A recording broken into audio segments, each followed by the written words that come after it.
Habi ma Red Nation hayi bafowethu hayi babe mayi hayi bafowethu hayi bafowethu ningikadlile ningitalabhile kwanele manje bafowethu yazi ukuthi kuhlula ngisho ngiqhamuka ngala ngithi awuthi ngibagware ngala ngiqhamuka ngakhona ningigadle ningitalabhe nize nisebenzise ngisho inhlamba ke yona esetshenziswayo vele umuntu mangabe ekudinile ufuna ukumbonisa ukuthi ikudine kangakanani lento ayenze kuwena alikho ke icala ngalokho bafowethu ithi ayibencane kubathandi bakamthandeni umculo wakhe nemisebenzi yakhe yonke ayenzayo abathandi bomculo kamaskandi kufaka wona umculo kamthandeni nama South Africans nje athi tekile ufaka abafowethu nodadewethu laba abalandela icontent yami kube abafowethu nodadewethu abalandela noma bathanda umusic wakho bafowethu ithi ayibencane ningixolele bafowethu kunezinto othi mawuzenza uzenze kakhulukazi la ku social media uzenze ungaqondile impi yamandla yabona uzenze uthi wena wenza nje leyo debate noma leyo nkulumo mpikiswano ya ku social media lapho kuzokhulunywa bese iya trenda leyo nto kube yiyona esekhulwini kodwa bese kuvela phakathi nendawo ukuthi isivela njengempi ekuyimpi yamandla bafowethu angiqonde ukuchaza angiqonde ukusho lutho le video eyokuthi nje bafowethu ngizothi ayibe ncane ngiyazi ukuthi aningizodi bafowethu ngiyakwazi lokho ngoba iningi lenu ngiye ngithi ngiyafika khona lingithuka yabona nisho lokho enikushoyo kuma video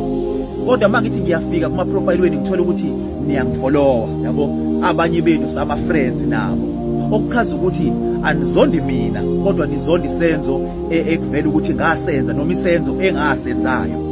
ivideo iqiniso lithi ivideo ngiyibonile ngoba beningimenshina kuyona ngiyayibona ikhulelwa ama views nje kakhulu okuwukuthi iyona ekuyiyona esekhulwini njengamanje ethi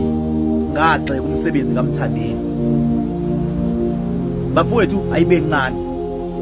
ngendlela okuyiyona njengamanje ngangaqondile leyo nto ngangaqondile nje impi yamandla ngendlela okuyiyo njengamanje bafowethu isaphinda ithi ayibencane ayidle izishiyele isizulu ke leso ngicela nje bafowethu ibencane bafowethu kuqhutshekwe nempilo kuqhutshekwe necontent kulabo abebe nefeeling yokuthi ayilo mbhemlo ngeke ngisamlandela noma bengeke bakucabange manje kodwa mabeze ukuthi hayi no man ayasimxolele umbhemu sebeyophinde bangifollowe noma baqhubeke bawubuka umsebenzi wami ngendlela abawubuka ngayo kodwa bafowethu okwami njengamanje bengizothi ayibencane bafowethu konke okwenzekayo kuleya video noma enakuzwayo kuleya video ngoba imfishane yona kodwa kushuthi inokucasula okukhulu kakhulukazi unina ma Red Nation bafowethu ningixolele kakhulu leya video yayingaqondile lempe kuyiyona njengamanje noma ake ngithi nje impi yamandla kodwa kwakuyinto nje yokwenziwa ku social media njengamanje ngithi nje khuma bafowethu ningixolele kakhulu ngazi noma ukhumu uyasebenza yini la nabafowethu nina ngilikhonzile iningi lenu sisafollowana namanje sise ama friends namanje even though kukhona lokugcobho ukuthi ngakhuluma ngeqhawe lenu kabi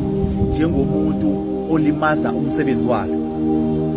mhlawumbe ke masobuyisa niyazi angiyena leyo muntu kanjalo angiyena bafowethu umuntu ongafisi ukuthi umsebenzi womuntu ulinyazwe ngalolo hlobo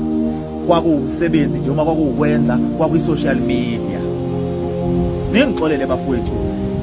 uma kukhona la kuzwakale khona njengokuthi engathi sengiyachaza too much angiqondile lokho ngoba nokuchaza kwenza sangathi kube sangathi uyazijustifya kulento okhuluma ngayo noma kulokuxolisa okwenzayo kahle kahle ivideo ufuna safanele ube 20 seconds uthi nje ngiyaxolisa bafowethu iphutha ngiyalibona ivideo ngiyibonile andiyilento bafowethu nishoyo noma ke mina ngangaqondile impi yamandla ngangiqonde nje ukuthi kube ne-debate nje yakwi social media ukuthi kwenziwe kuqhutshekwe nje njengama likes nama views nayo yonke leyo nto bafowethu ningixolele kakhulu bafowethu akekho umuntu engimfisela ukuthi umsebenzi wakhe engathi ungashona phansi ngenxa yami